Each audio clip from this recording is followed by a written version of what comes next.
الاهلي اشترى 6 صفقات بس لحد دلوقتي مش عارفين لما امام عاشور يغيب مين هو البديل.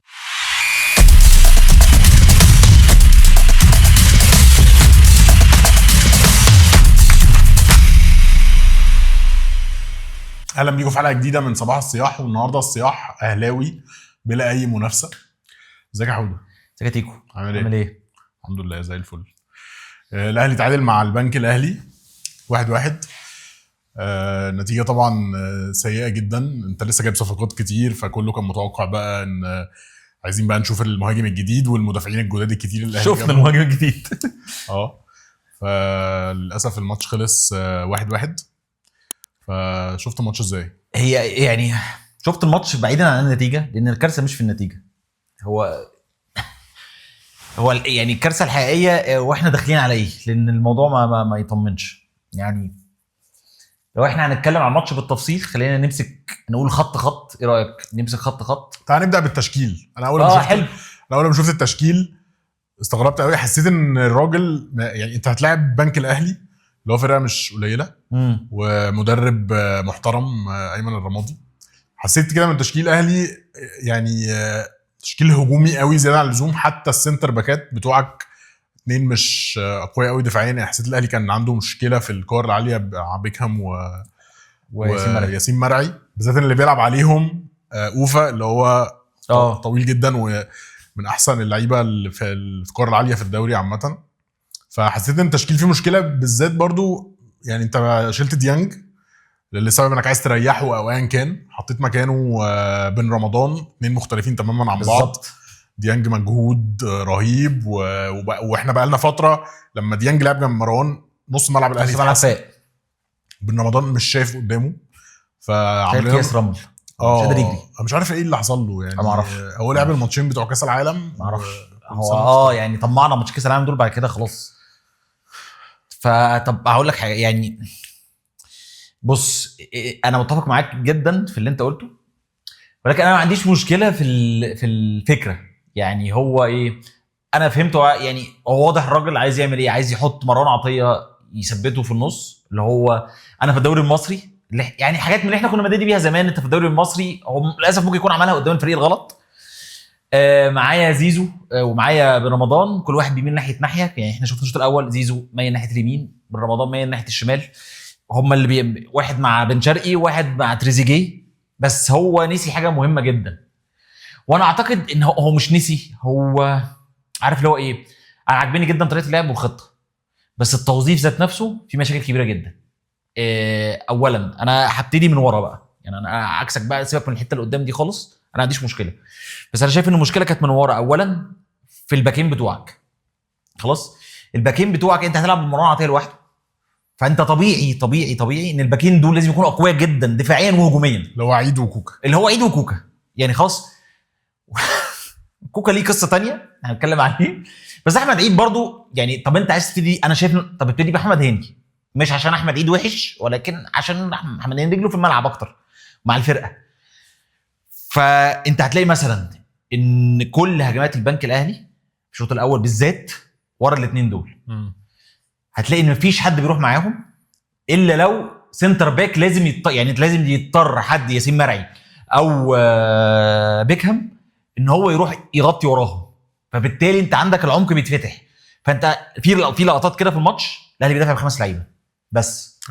تريزيجيه عنده مشكله في الضغط والرجوع، بن شرقي عنده مشكله في الضغط والرجوع، زيزو تايه شويه، كان تايه قبل ما يطلع. نفس الكلام هو مفيش غير مروان عطيه. رمضان طبعا مش قادر يجري. هتلاقي ان احنا بندافع ب5 لعيبه، منهم 4 ما بيعرفوش يدافعوا. ال4 خط الدفاع لا، هم في عندهم مشاكل كبيره جدا اصلا في الدفاع. انا اتفق معاك وشايف ان مشكلتي مع كوكا وعيد ان هو وظفهم غلط.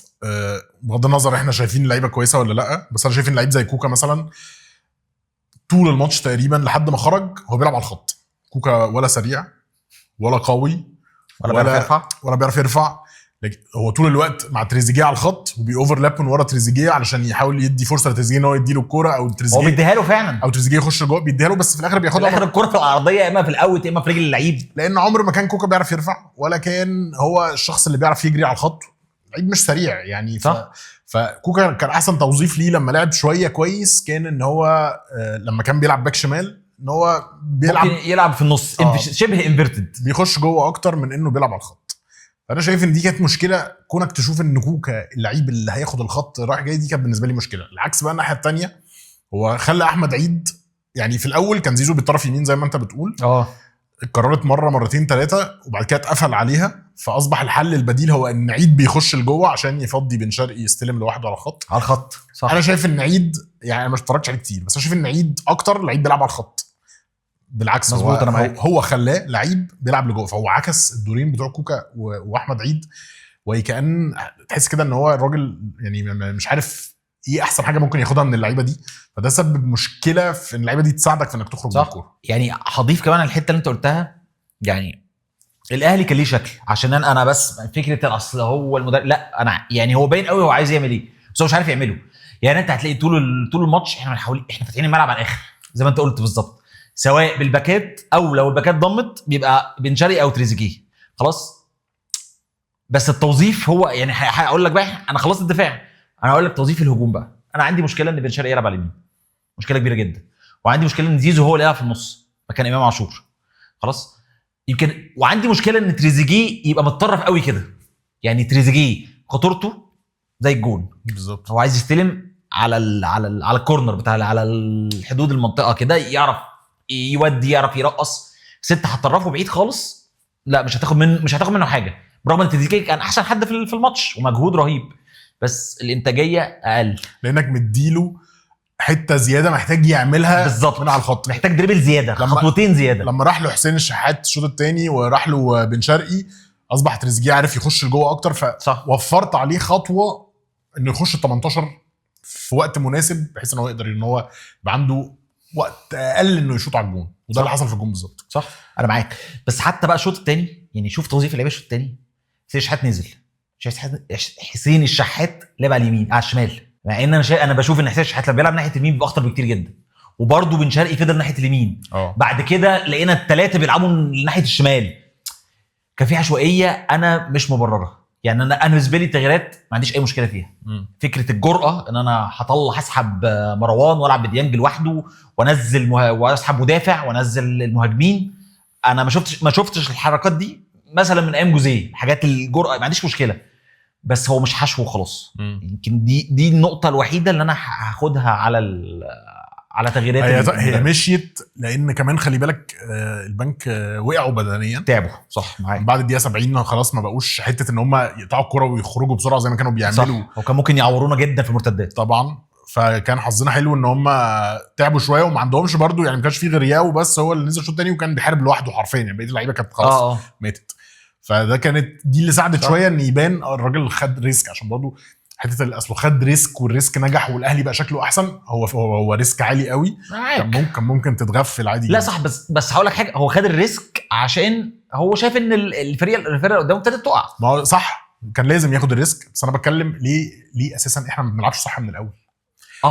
طبعا. يعني انا ليه قعدت 60 70 دقيقه بضيع وقت طبعا، ورامي كوكا مع حدفه على الخط ومدخل احمد عيد لجوه وزيزو في النص، وحتى لما زيزو اتصاب وخرج حسين شحات نزل، حسين شحات تقريبا ما اتطرفش خالص. لا وكان تايه على فكره، حسين شحات كان تايه، هو نازل حشو، هو حاطط حسين الشحات يعمل دور امام اللي هو انا هستلم بظهري والف ده مش حسين الشحات خالص. فانا حسيت ان الراجل كان عنده مشكله في ان انا اختار اللعيب اللي ينفذ الحاجه المعينه اللي في دماغي. زي ما انت بتقول ممكن تكون خطه صح، احنا عارفين هو عايز يعمل ايه بالظبط، بس استخدام اللعيبه دي انها تنفذ غلط جدا، هو اللي فيه مشكله. غلط جدا. يعني انا هاخد بقى من كلامك دي حته، يعني انا هخرج بره الماتش، لان انا يعني الماتش هو كده ده اخره، بس اعتقد ان احنا جايين نصيح على الاهلي مش عشان الماتش بس. يعني احنا جايين نصيح بمناسبه الفرقه في حاجه غلط، بمعنى ان احنا بنشوف دلوقتي ان امام عاشور زي ما انت قلت مش موجود، هو كده ملوش بديل. ده اول حاجه. ديانج اللي هو المفروض ماشي في اخر السنه ملوش بديل بالادوار دي خلاص. 3/4 الوينجات اللي عندك ما بتقدمش المطلوب منها، او لو ماتش كويس و3 وحشين، مفيش اي كونسيستنسي في الملعب. خلاص. الدفاع لا، ايه ده، احنا ازاي وصلنا لكده؟ يعني انا لسه كنت بفكر كده، لو انا جيت بصيت على فرقه الاهلي من 3 سنين وقارنتها بالفرقه دي مع كميه الصفقات المرعبه اللي احنا جبناها، هتحس ان السكواد اقل، وما اعرفش ازاي. انا لما بفكر فيها انا بحس ان السكواد اقل عشان كواليتي الدفاع اللي عندنا. صح. انا مع احترامي لكل اللعيبه، بس انا ما اقدرش كنادي بينافس على البطولات دي يبقى عندي باك شمال زي كوكا، بغض النظر ان هو لعيب حلو او وحش، هو اصلا بيلعب في غير مركزه، يعني هو اصلا مش في مركزه خلاص، وهو في مركزه يعني ما شفناش منه الحاجه الواو. الناحيه الثانيه محمد هاني مستواه مش ثابت خالص، فبجيب له بديل. انا من وجهه نظري هو للاسف انا كل ما اتفرج على باك يمين دلوقتي يعني اقول احنا غلط ان احنا بنشتم محمد هاني، لان واضح ان خلاص هو مفيش. ما هو يعني لا، هو ده مش غلط، هو احنا بس طموحاتنا قلت قوي كده لدرجه ان احنا هو فعلا محمد هاني، انت لو بصيت النهارده مين احسن باك يمين في مصر؟ هو محمد هاني للاسف. عندك مشكله لو انت بتتكلم محليا هو الشيبي طبعا. طبعا. لا انا بتكلم بس انت مصري مفيش. دلوقتي انت جبت بالعمري، المفروض اللي هو جاي يحل لك مشكله الباك الشمال، بيقول لك غير جاهز بدنيا. بس خدوا في الماتش الجاي، فيعني ما هو خدوا دي هيديله دقايق قد ايه؟ ما هو انا عايز حد يجي يلحقني. معنى انه راح دكه معناه ان هم يعني شايفين ان في مشكله بالظبط، فتجهيزه هيبقى اسرع، فالمفروض نشوفه اسرع. يا ريت. وبعدين دلوقتي نص الملعب فضي. بمناسبه الدفاع، انا شايف ان انت لو بصيت الاهلي اشترى كام مدافع مثلا في اخر سنه سنتين. الاهلي بعد عبد المنعم صرف كميه مصاريف على صفقات الدفاع مرعبه، ولغايه دلوقتي مش لاقي مين الاساسي. لغايه دلوقتي انت مثبت ياسر ابراهيم واللي حواليه بقى انت ونصيبك. ياسر اللي عنده 35 سنه و36 سنه. وياسر على فكره قبل بطوله افريقيا كان بادي موسم وحش قوي. خلاص لا وحش وهو مش قادر، باين ان هو كبر يعني. هو بطوله افريقيا فوقته شويه، لعب كويس قوي الصراحه، بس ما زال مش هينفع ان انت ياسر ابراهيم هو اللي تعتمد عليه في ال50 ماتش اللي انت بتلعبهم في الموسم. مستحيل، مش هيقدر. صح. والدليل ان هو مصاب دلوقتي. وبعدين الدفاع بالذات انت بتحتاج ان هو على الاقل بيبقى فيه لعيب راكز، تجيب له لعيب لسه جاي عشان يفوقه. قول لي مين ممكن يفوق حد جنبه؟ يعني مين مثلا زي عبد المنعم كده، اي حد يلعب جنبه هو بيريحه في تراب الكوره، بيريحه في التغطيه، بيريحه في كل حاجه. ما فيش. انت دلوقتي في مرحله ان انا عايز اكتشف عبد المنعم جديد بالصدفه، زي ما عبد المنعم تم اكتشافه بالصدفه. بس حلو قوي الصراحه اللي احنا فيه دي. لانه عبد المنعم فعلا احنا لقيناه بالصدفه. فجاه كده ايه ده في لعيب كيروش جابه من سموحه، هنفضل نستنى نفس الموقف تاني. النقطه بقى الثانيه اللي انا افتكرتها دلوقتي، انت في وسط ما دفاعك بيبقى وحش، فهو المفروض ان في حارس مرمى ممكن يريحك شويه. يعني حضرتك احنا نازلين متنايلين على عينينا وحالتنا وحشه جدا وفي اسوأ حالاتنا، ما ينفعش كرة تيجي عليا فتخش. يعني مش معقوله كل مره، يعني بقالنا سنتين بيكرر نفس الموقف. ما هو الحارس مش هيشيلك في ماتش انت كويس فيه عامه، يعني انت كويس هتكسب غالبا، بس الحارس هيشيلك في ماتش انت وحش فيه. يعني في ايه؟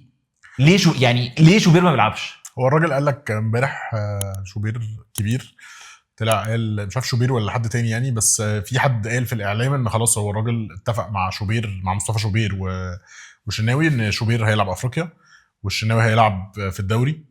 فيعني الحمد لله هنشوف شوبير يعني، عشان بس انا نفسي الحمد لله هننافس على افريقيا وهنخسر الدوري. يعني ده ترجمه اللي انت بتقوله. عايزين نحسده، بس اللي هو في الاخر يعني ابتدينا نشوف اللي هو يعني، اصل خلي بالك الناس كلها كانت برضو بتطلب ان شوبير يلعب من غلطات الشناوي. صح. فانت مش متاكد ان شوبير كويس 100%. شوبير لعب بطوله افريقيا اللي هي يا سيدي نصبر عليه زي ما صبرنا على الشناوي. ما هو دي يعني دي البدايه ان انت هتشوفه في بطوله افريقيا، فعلشان برضو تبقى الناس متاكده ان هو ده كويس. فحاسس ان الدخله مش وحشه، خصوصا ان الشناوي مستحيل يقبل ان هو يقعد دكه واحنا داخلين على كاس عالم. مستحيل.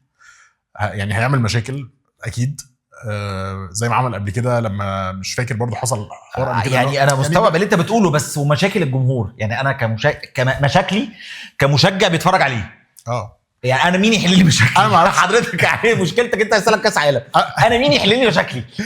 انا ما اعرفش ازاي لحد النهارده الشناوي لسه بياخد الخطوه اللي هي دي وبعد كده يرجع تاني، فبتاخر له النطه. يعني كرة يعني خلينا ساكتين بقى. كرة حصلت في المنتخب 3 4 5 مرات منهم جون كوت ديفوار الثاني. امبارح حصلت برضه، خد خطوتين قدام ما لهمش لازمه، خلوه يتاخر في ان هو ينط. الكرة صعبة، عشان بس الكرة صعبة، مش بس صعبة. انت يعني مش الكرة صعبة. مش سهلة، مش صعبة. يعني لو شالها هسقف له بجد.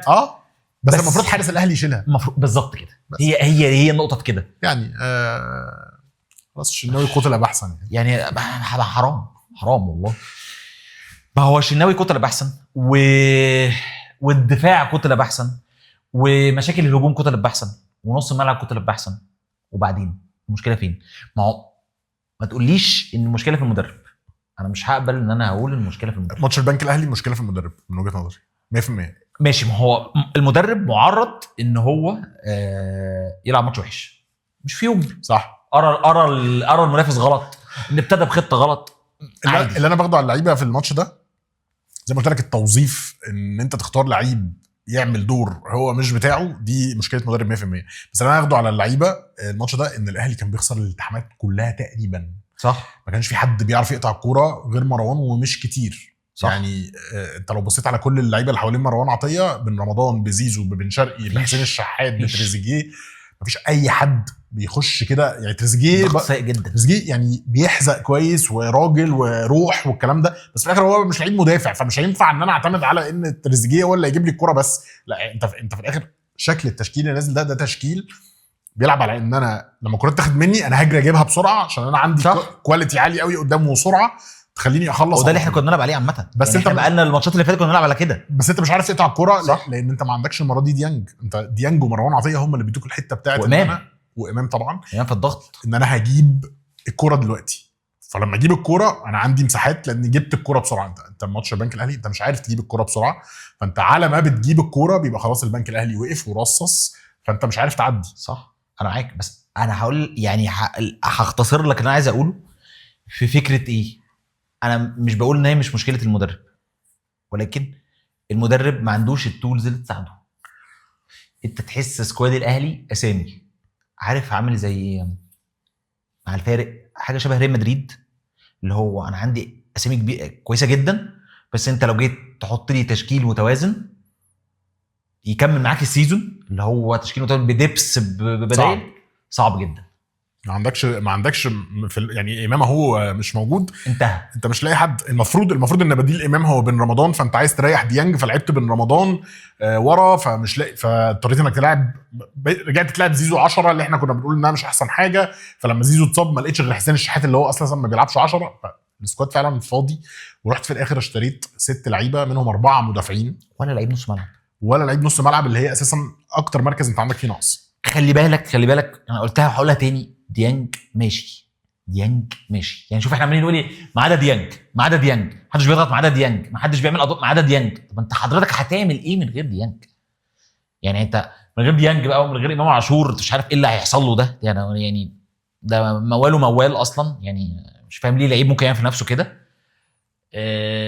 ويعمل في فرقته كده. يعني انت مش وقته خالص، مش وقته، واحنا اصلا في نص السيزون وهو في البيك يعني. وهو في البيك والجماهير بتساعدك وبتشجعك، وبعد كاس افريقيا ويلا بينا وانت اللي هترجع الفرقه. ليه؟ انا ساعات ما بفهمش الدماغ لما بتسوح الموضوع بيبقى صعب. فانت يعني يمكن هي حصلت عشان يديك جرس انذار كده، خلي بالك الفرقه يعني ايه متلصمه. بس انت لو جيت بصيت على وضع الاهلي في الدوري مثلا، انت دلوقتي فارق عن الزمالك اقل منه بنقطه، واقل من بيراميدز بنقطه، ولو كسبت ماتشك الفارق عن سيراميكا هتبقى اقل منه بنقطتين. يعني انت في تقريبا بعد ما اكتر من نص سيزون عدى انت في حته الاهلي خسران 15 نقطه. 15 نقطه احنا لسه ما بنقول يا هادي. في موسم طبيعي الاهلي كان خسر الدوري، ولكن يعني احنا من حزن حظنا بيراميدز راح ايه، خسر من سموحه. بس لحد امتى؟ ما هو لحد امتى انت هتفضل تدي للمنافسين اللي قدامك فرص؟ الزمالك كان في وقت كان خلاص بعد عن المنافسه تماما وفقد الامل. انت رجعته تاني خصوصا بعد المكسب بتاعك فانت انا عن نفسي موضوع الدوري في موضوع مرعب. لا انا مش واثق ان احنا ممكن ناخد الدوري في الاخر، في حاجه غلط. مع ان احنا لازم نبقى متفقين ان احنا معانا سكواد المفروض ان هو على الورق قوي جدا جدا جدا، ولكن مشكلته ان هو قوي في حتت معينه. يعني انت عندك احسن لعيبه في حتت معينه، وفي الناحيه الثانيه في فرق رهيب ككواليتي. فده عدم التوازن ده انا شايف ان هو هيعمل ازمات كتيره جدا، ومش شايف له حل. زي ما انت كنت بتقول، هل في باك يمين احسن من محمد هاني؟ مفيش. لا. هل في مدافع انت شايفه؟ مفيش. انت جبت كل اللي منورين. يعني شايف ان هو فعلا ابرز حد كان هادي رياض وانت جبته. كل اللي منورين انت جبتهم، بس هي المشكله ان هتقارن الصفقات دي بواحد زي مثلا مصطفى العش اللي هو كان معاك السنه اللي فاتت، اللي هو كان قبلها في زد وكان من احسن مدافعين الدوري. انت اهو جه لا ما عرفش يلاقي نفسه، لان مش شرط ان اي حد بالظبط يركب على الاهلي.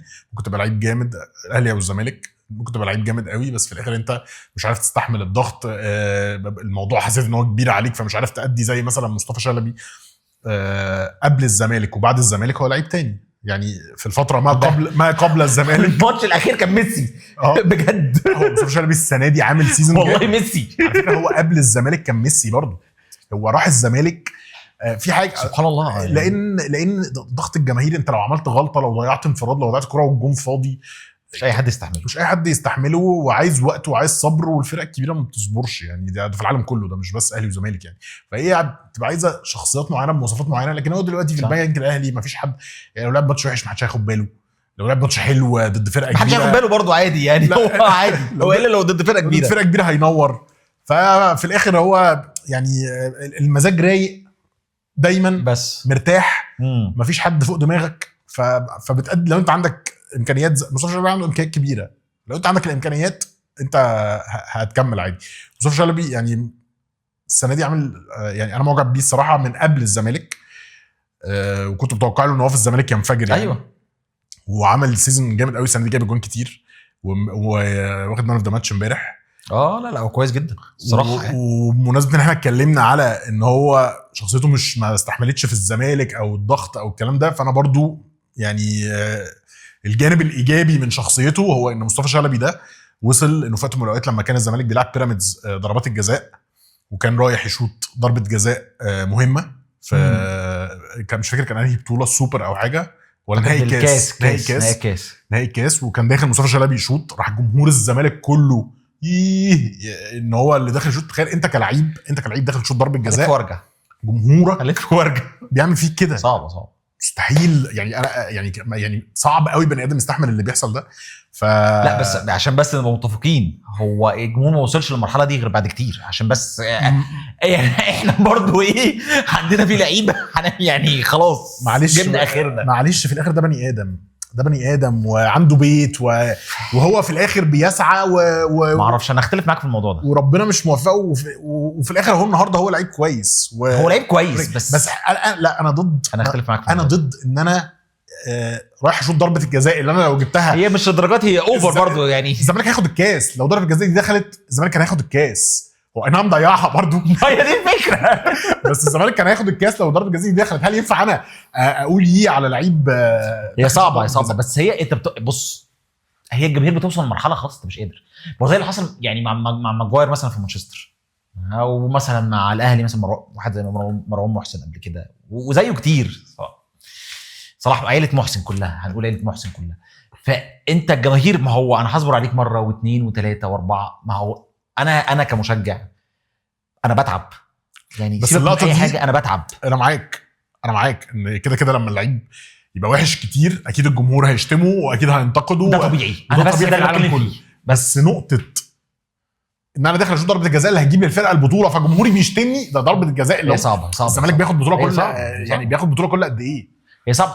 ما هو عشان كده في لعيبه هي شخصياتها بتستحمل الضغط، مش اي حد. ما هي انت زي ما انت بتقول، هي الدماغ دي. ما ممكن واحد تاني يسمع نفسه ولا بيهمني، انا داخل اشوط ولا الهوا عادي. هو دماغه كده، ممكن يكون لعيب وحش اصلا.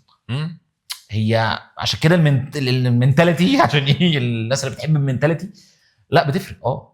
في لعيب بارد، هو انا ماليش دعوه بحد ولا كاني بسمع حاجه. انا عامه بحييه ان هو قدر يتعافى من اللي حصل له في الزمالك. لان اللي هو شافه كتير الصراحه. وعلى فكره هو في اواخر ايامه في الزمالك كان كويس، ما كانش وحش، كان كويس قوي يعني. ما كانش وحش يعني كان انضف وينج في الزمالك، ما كانش وحش مش هكدب عليك يعني. فانا بحييه يعني. انا مبسوط له يعني، مش بحييه. طب انت حاسس ان في لعيب مثلا من اللي احنا عمالين بنصيح منهم كده في الاهلي ممكن يعني ان في امل ان هو لو طلع بره هيفاجئنا؟ اي حد. انا مش حاسس. اي حد في الاهلي، اي حد ممكن لو لعب بره الاهلي والزمالك ينجح عادي. انا ساعات بحس لا في لعيبه مفقود الامل فيها. ذكر اسامي عشان ايه في سكواد الاهلي الحالي مثلا يعني يعني على الاقل هيبقى كويس. يعني لو خدنا اي مثال على الاقل هيبقى كويس، مش لازم يبقى جامد قوي بس هيبقى كويس. هيبقى كويس وسط، اصل انت هتحطه في فرقه ايه؟ سموحه. مين في سموحه؟ يعني هيبقى وسط الناس شكله كويس. هيتدارى يعني، شايف ان هو هيتدارى ومفيش ضغط. يعني انا قصدي ان هو مش هيتالق، مش هيبقى نجم الفرقه. لا مش شرط يبقى جامد، مش هيبقى نجم الفرقه. لكن انت بتتكلم على لعيب في الاهلي المفروض لو راح اي فرقه تانية في الدوري المصري يلعب فيها فالمفروض انه هيبقى نجم الفرقه. يعني اي لعيب المفروض ده الطبيعي. انت بتتكلم في الدوري الانجليزي مانشستر سيتي، لو اي لعيب اتشال من مانشستر سيتي وراح اي فرقه، ما انا بتكلم على التشكيله الاساسيه بس، لو راح اي فرقه في الدوري الانجليزي المفروض يبقى نجم الفرقه. فرق من اللي تحت. انا بتكلم نفس الكلام عن الاهلي. انا مش حاسس ان في لعيب هينور كده واللي هو لا، انا حاسس في لعيبه كتير جدا في الاهلي لو هتبقى لعيبه عاديه اللي هو زي احد. يعني هي في الاخر الظروف بتختلف يعني كل واحد من التاني، بس انا حاسس ان انا طهقان هو كده. هو كده مفيش لعيبه يعني كواليتي ال في مصر صراحه جدا. الكواليتي ال جامد والدليل المنتخب يعني جدا جدا على الليفل بتاع الدوري المصري. هو ده اللي موجود وهو ده احسن حاجه، والاهلي بيشتري احسن حاجه موجوده. انت مش لاقي فعلا. انت لازم تدور على المحترفين. جبنا هو محترف ضيع كوره، ربنا يستر. يعني هو الطبيعي كده احنا مش هنحكم، بس يعني انا خايف مثلا الكره زي دي هو اصلا يتوتر وينزل مش عارف ايه، وما فيش حد بقى يصبر عليه زي فلافيو قبل كده. خلاص هو رد فعله غريب. انا الواد اتخض. يعني الكرة دي لما بتضيع بننزل نسف التراب ان احنا ضيعناها. هو برق تبريئه كده. انا خفت. انت عايز ايه؟ فكرني قوي بايفلينو. انت رجعت الايام الزمن الجميل. ايفلينو ده برضو كان جايب يعني مستنيين بقى منه حاجه خطيره، وبعد كده ولا حاجه. الحمد لله. جاب جون في روما باين. ايفلينو في روما. جاب جون في روما صح. ساندي جاب جون في ريال مدريد. معايا محترفين الاهلي احنا يعني شفنا كتير، تاريخهم اسود. بس ربنا يستر يعني. ما اعرفش، بس هو ياخد فرصه. هو كده هياخد فرصه، ما فيش حد. هو كده هياخد فرصه.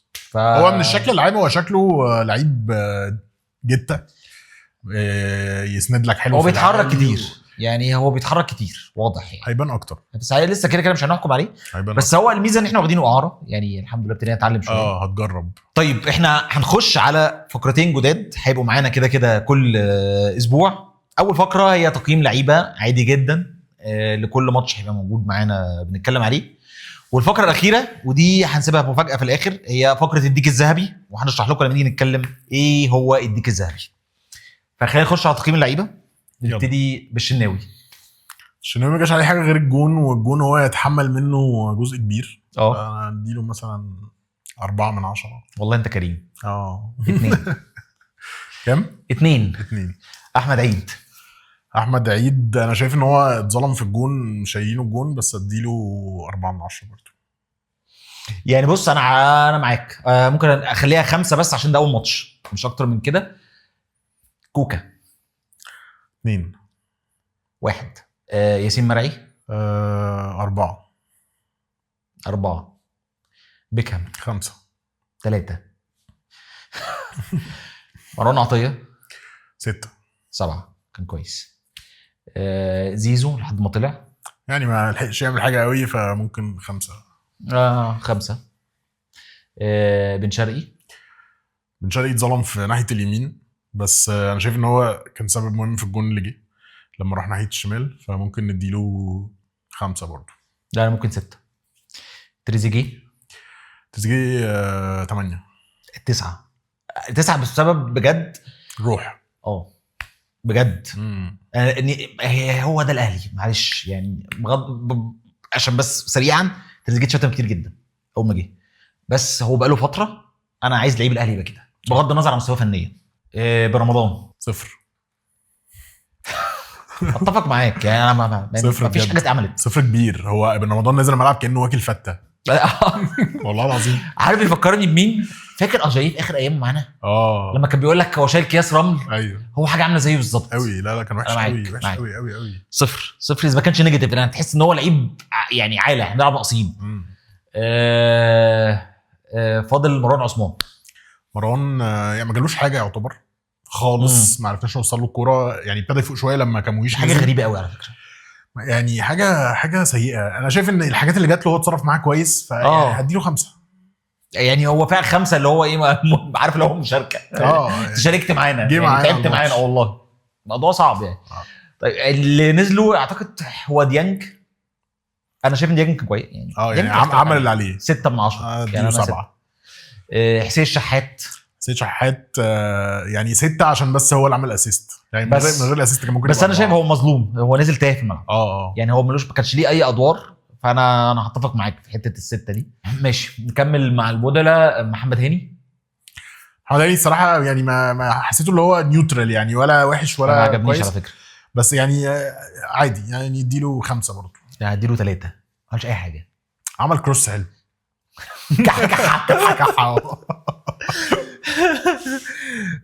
ماشي. كمويش يعني مش عايز اظلمه ولسه بدري بس الكوره الوحيده اللي جات له مهمه كان لازم يحطها جون سهل قوي. 3 حلو. كارمينو كمان. والله. فاضل طاهرون. طاهر بالنسبه لي هو لم يختبر للاسف. دي أزم. كان نفسي نديله تقييم بس هو لم يختبر. نزل في الدقيقه 90 ما لحقش يعمل حاجه. طيب احنا كده فاضل لنا اخر فقره. الديك الذهبي. باختصار الديك الذهبي هتبقى، ودي مش عشان الاهلي بس، هي هتبقى لاي فرقه او اي حد. مين لعيب مدرب ان شاء الله يكون من الجمهور حتى خلى الناس اللي قاعده بره تصيح، فهنديله جايزه الديك الذهبي. تديها لمين في الماتش ده؟ بلا منازع. اعتقد احنا هنتفق صح؟ تورب. اختلفنا. تورب توظيف اللعيبه كله سيء، كله بالنسبه لي. تورب هو اللي يستحق جائزه الديك الذهبي. افتكرتك هتختار زيي على فكره. انت هتختار مين؟ كوكا ولا بن رمضان؟ كوكا يعني. هو كده المنافسه كانت شرسه جدا ما بين كوكا وبرمضان. لا بس كوكا ما اقدرش. كوكا طبعا كان وحش، ما اقدرش اقول حاجه. وبن رمضان انا مديله 0. صعب. بص تورب كان وحش بس احنا لو بنتكلم كجايزه بجد، لا انا كوكا تعبني نفسيا في الماتش. لا انا كان صعب. كل كرة بتجيله انا بحس ان في هم على قلبي. انا اتفضل هتضيعها ازاي يعني. فماشي يعني. انت تورب وانا كوكا. معانا كاسين المره دي. يعني مناصفه الجايزه مناصفه ما بين تورب وكوكا. غالبا هنختلف كتير. انا اعتقد كده. دي حاجه حلوه. ده حلو بالظبط يعني. الاختلاف حلو. بس كده. وده كان اول صياح محلي. انتظرونا في الصياحات الاخرى.